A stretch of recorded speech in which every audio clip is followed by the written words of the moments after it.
छात्राओं को भर्ती कराया गया। तो भदोही से बड़ी खबर, प्राथमिक स्कूल की 5 छात्राएं बेहोश हुई। हालांकि आनन फानन में सभी छात्राओं को गोपीगंज सीएससी में भर्ती कराया गया। वहीं डीएम भी अस्पताल पहुंचे, छात्राओं का हालचाल जाना। डीएम ने बीएसए और एसडीएम को जांच के निर्देश भी दिए। वजह क्या रही कि अचानक 5 छात्राएं बेहोश हो गई। परिजनों से डीएम ने बातचीत भी की, बच्चों से हालचाल भी लिया। तो बड़ी खबर और साथ ही साथ तस्वीर आपको दिखा रहे हैं जिस तरीके से गोपीगंज सीएससी में छात्राओं को भर्ती कराया गया। खुद डीएम पहुंचे मौके पर। बीएसए को निर्देशित किया है कि आखिर किस वजह से छात्राएं बीमार हुई, बेहोश हुई, इसकी जांच पड़ताल की जाए। प्रशासनिक अमला मौके पर मौजूद रहा।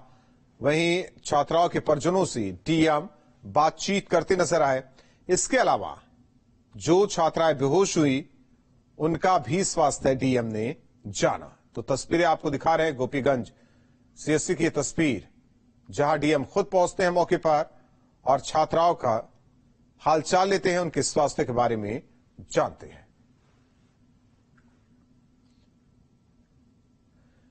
यूपी सीबीसीआईडी में तैनात 2 आईपीएस अफसरों का तबादला कर दिया गया है। एसपी अजय कुमार को 38वीं वाहिनी पीएसी अलीगढ़ में सेनानायक के पद पर तैनात किया गया है। इसमें सीबीसीआईडी में तैनात एडीजी एंटनी देव कुमार को यूपी विशेष सुरक्षा बल का एडीजी बनाया गया है, जबकि यहां के एसपी अजय कुमार को 38वीं वाहिनी पीएसी अलीगढ़ में सेनानायक के पद पर भेजा गया है। सूत्रों का कहना है कि बीते दिनों मुख्यमंत्री योगी आदित्यनाथ ने सीबीसीआईडी में लंबित पड़े मामलों की समीक्षा की थी। समीक्षा के बाद कई खामियां सामने आई थी, जिसके बाद एडीजी रैंक के अफसर एंटनी देव कुमार और एसपी अजय कुमार को वहां से हटा दिया गया। सीएम योगी ने सीबीसीआईडी और एंटी करप्शन शाखा को एक प्रोफेशनल जांच एजेंसी के तौर पर पहचान दिलाने को कहा है। साथ ही उन्होंने अपराधियों और भ्रष्टाचारियों के खिलाफ जारी अभियान को और तेज करने के भी निर्देश दिए हैं।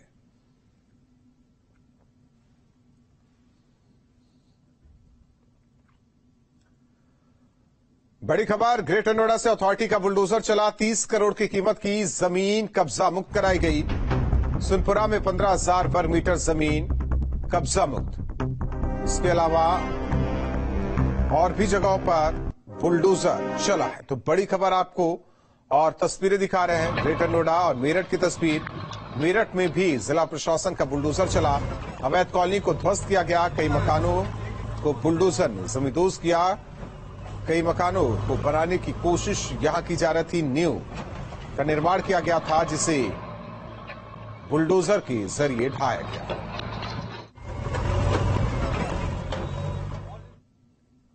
नोएडा की ग्रैंड ओमेक्स सोसाइटी में नोएडा प्राधिकरण की बुलडोजर कार्रवाई पर फिलहाल हाईकोर्ट ने रोक लगा दी है, लेकिन श्रीकांत त्यागी की पत्नी ने एक बार फिर पेड़ पौधे लगाकर अतिक्रमण की कोशिश की है, जिस पर प्राधिकरण अब अवमानना की कार्रवाई की बात कर रहा है।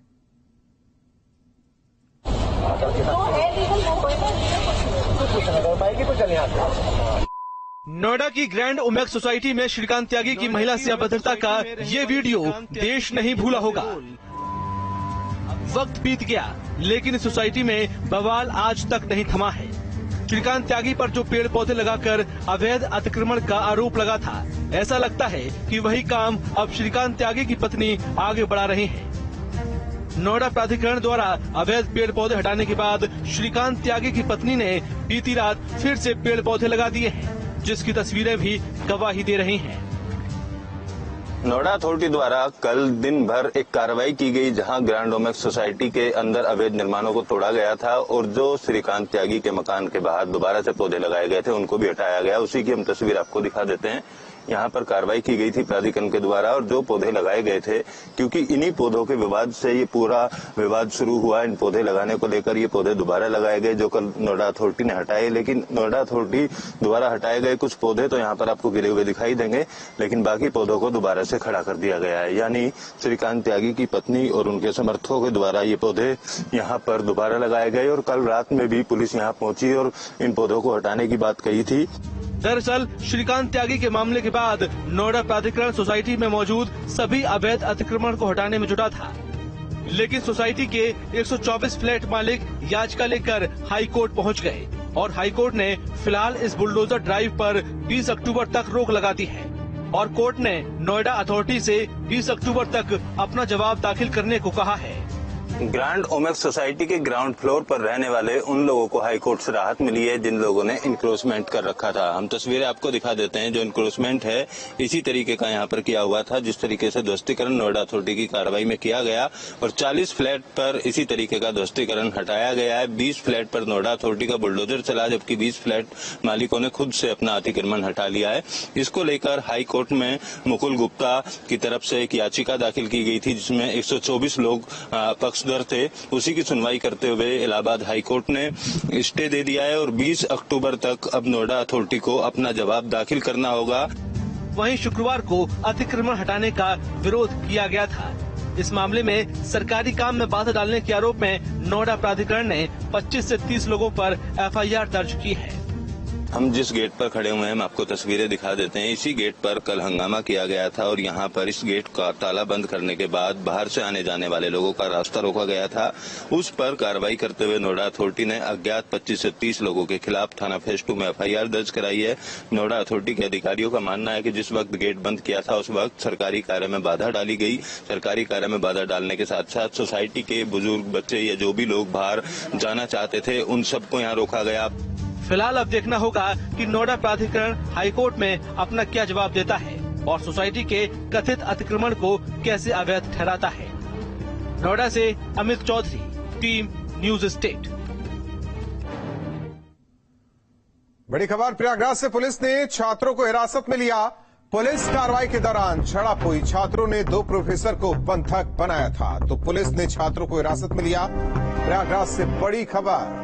प्रयागराज में इलाहाबाद विश्वविद्यालय में 2 प्रोफेसर को बंधक बनाने का मामला। पुलिसकर्मियों ने आंदोलनकारी छात्रों को मौके से उठाया। करीब 2 दर्जन छात्रों को प्रिजन वैन में भरकर ले जाया गया। पुलिस और छात्रों के बीच जमकर हाथापाई झड़प भी हुई। पुलिस ने हल्का बल प्रयोग कर छात्रों को मौके से खदेड़ा। पुलिस ने दोनों प्रोफेसर्स को बाहर निकाला। तो उस दौरान की तस्वीर जब छात्रों को इस वैन में बैठाया जा रहा था। हालांकि इस दौरान पुलिस बल भी मौजूद रहा। अभी जहां तक पूरी बात है वो सामने आएगी जांच के बाद ही किस तरह से इनके द्वारा मार्ग अवरुद्ध किया गया और उसी में तहरीर लेकर आगे कार्रवाई की जाएगी। तो बाहर नहीं निकलने दिया जा रहा था उन लोगों को, अंदर प्रोफेसर इनके द्वारा एफआरसी का जो गेट है वहां पर मार्ग अवरुद्ध किया गया था, उसी के लिए यहाँ से हटाया गया और डिटेन किया गया। इलाहाबाद यूनिवर्सिटी में जिस तरह से 2 प्रोफेसर्स को बंदी बनाया गया था, बंधक बनाया गया था, उनको छुड़ाने का प्रयास पुलिस की तरफ से किया जा रहा है। आप देखें यहाँ पर धक्का मुक्की हो रही है। प्रोफेसर मनमोहन कृष्ण वीसी के सलाहकार हैं। यहाँ पर छात्र जमे थे, उनको यहाँ से हटाया जा रहा है और पुलिस फोर्स यहाँ पर पहुंच चुकी है। तो जो प्रोफेसर मनमोहन कृष्ण हैं और वो उनको बाहर निकालने का प्रयास किया जा रहा है और गेट से हटाया जा रहा है छात्रों को। देखें यहाँ पर बल प्रयोग भी पुलिस ने किया है क्योंकि जिस तरह से घंटों से यहाँ पर लड़के जमे हुए थे, छात्र जमे हुए थे। उसके बाद जो आशीष सक्सेना है जो एडमिशन कमेटी के चेयरमैन हैं और प्रोफेसर मनमोहन कृष्ण हैं, वो एक तरह से उनको बंधक की स्थिति में यहाँ पर रुकना पड़ा था घंटों से।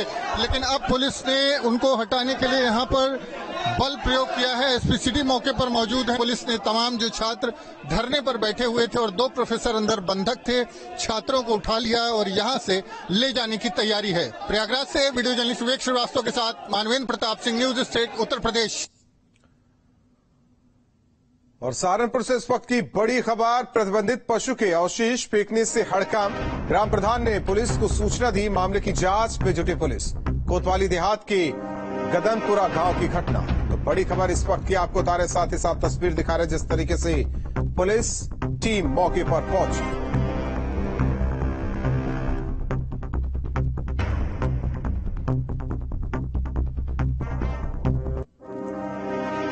यूपी में एसपी की सावधान यात्रा सिद्धार्थनगर पहुंची, जहां यात्रा का कार्यकर्ताओं ने स्वागत किया। इस दौरान ओम प्रकाश राजभर ने एक जनसभा को संबोधित किया। इसके बाद न्यूज स्टेट से खास बातचीत में उन्होंने समाजवादी पार्टी पर जमकर निशाना साधा। जनता को भी सावधान कर रहा हूं, नेताओं को भी कर रहा हूं और आप लोगों को भी सावधान कर रहा हूं कि जो आपके मुद्दे हैं पत्रकार आयोग गठन का, आपके मुद्दे हैं जो आपके साथ फोटोग्राफर रहते हैं दुर्घटना बीमा का, जातिवार जनगणना का, एक समान अनिवार्य फ्री शिक्षा का, गरीबों का इलाज फ्री करने का, प्रदेश में रोजगार परक शिक्षा लागू करने का, इन तमाम चीजों को लेकर के हम जनता को जागरूक कर रहे हैं कि आप जागो, सावधान हो जाओ। अगर तुम्हारे बीच में कोई नेता आवे तो इनसे यही सवाल करो। अखिलेश यादव का दावा है कि हम 2024 में इसको राष्ट्रीय पार्टी समाजवादी पार्टी को बनाएंगे, क्या लगता है? कौन मना कर रहा है? वो दगे हुए कारतूस से थोड़े होगा। उनके जो नवरत्न है अपना बूथवे नहीं जितवा पाते हैं तो क्या करेंगे? जब उनको उन्हें जो बूथ नहीं जिताए वो पदाधिकारी बनेगा, जो बूथ पर मेरिट डिटेंशन ले आएगा वो खाली भटकते रहे, वही गांव गांव भटकता रहे, उसको नेता तो नहीं बनना है। हमारे साथ थे ओम प्रकाश राजभर, इनका दावा है कि यह रास्ते पे कामयाब होगी। Parvez Ahmad, news state, Siddharthnagar. कांग्रेस ने यूपी कांग्रेस अध्यक्ष का नाम का ऐलान किया। पार्टी ने बृजलाल खाबरी को प्रदेश अध्यक्ष की जिम्मेदारी दी है। कांग्रेस महासचिव केसी वेणुगोपाल की ओर से शनिवार को नोटिस जारी कर पार्टी के नए अध्यक्ष के नाम का ऐलान किया गया है। नोटिस में कहा गया, कांग्रेस अध्यक्ष ने तत्काल प्रभाव से उत्तर प्रदेश कांग्रेस कमेटी का अध्यक्ष और प्रांतीय अध्यक्ष के रूप में नियुक्ति की है। पार्टी की ओर से जारी नोटिस में बृजलाल खाबरी को प्रदेश अध्यक्ष की जिम्मेदारी दी गई है। इसके अलावा पार्टी ने राज्य में 6 प्रांतीय अध्यक्ष भी नियुक्त किया है। पार्टी ने प्रांतीय अध्यक्ष के रूप में नसीमुद्दीन सिद्दीकी, अजय राय, वीरेंद्र चौधरी, नकुल दुबे, अनिल यादव और योगेश दीक्षित को जिम्मेदारी दी है।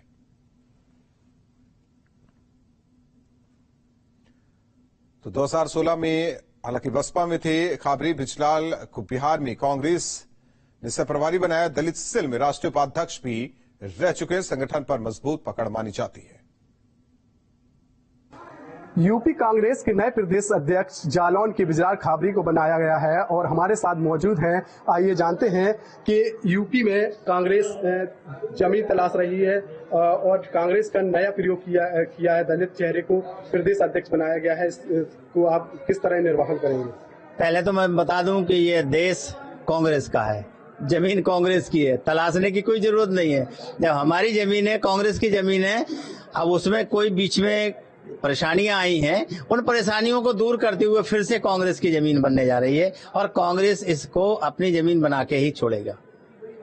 सन 2024 का चुनाव नजदीक है और नगर चुनाव नजदीक है, इसको किस तरह से आप वो करेंगे? नगर पालिका, नगर निगम के जो चुनाव हैं उनको ध्यान में रख करके पूरे प्रदेश का मैं अपने स्वयं भ्रमण करूंगा। जहां जिस तरीके की जरूरत पड़ेगी, जहां जिस तरीके का समीकरण बनाना पड़ेगा, उस तरीके के समीकरण बना करके मैं अपना घूम फिर के मजबूत करेंगे। कांग्रेस मजबूत होगी, ये मेरा दृढ़ संकल्प है। जैसे कि हमारे साथ प्रदेश अध्यक्ष कांग्रेस के नए मौजूद थे और उनका कहना है कि हम कांग्रेस को धरातल से लेकर ऊपर तक ले जाएंगे और मेहनत करेंगे। न्यूज स्टेट के लिए अफरोज शेख, जालौन। बढ़ते आगे, वाराणसी पहुंचे सीएम योगी ने काशी विश्वनाथ मंदिर के दर्शन किए। 5.5 साल के कार्यकाल में सीएम योगी का रिकॉर्ड 99 बार काशी आना हुआ। 19वां अवसर था जब सीएम योगी ने काशी विश्वनाथ धाम में बाबा के दर्शन किए। तो सीएम जब भी पहुंचते हैं वाराणसी, काशी विश्वनाथ के दर्शन जरूर करते हैं। अब तक 99 बार वाराणसी पहुंची और उसमें से 89 बार उन्होंने बाबा विश्वनाथ के दर्शन किए। तो मंदिर प्रांगण की आपको तस्वीरें दिखा रहे हैं। तो जिस तरीके से आज 5G सेवा की शुरुआत हुई, रुद्राक्ष कन्वेंशन सेंटर में प्रोग्राम आयोजित था जिसमें सीएम मौजूद थे और जिस तरीके से काशी विश्वनाथ के दरबार में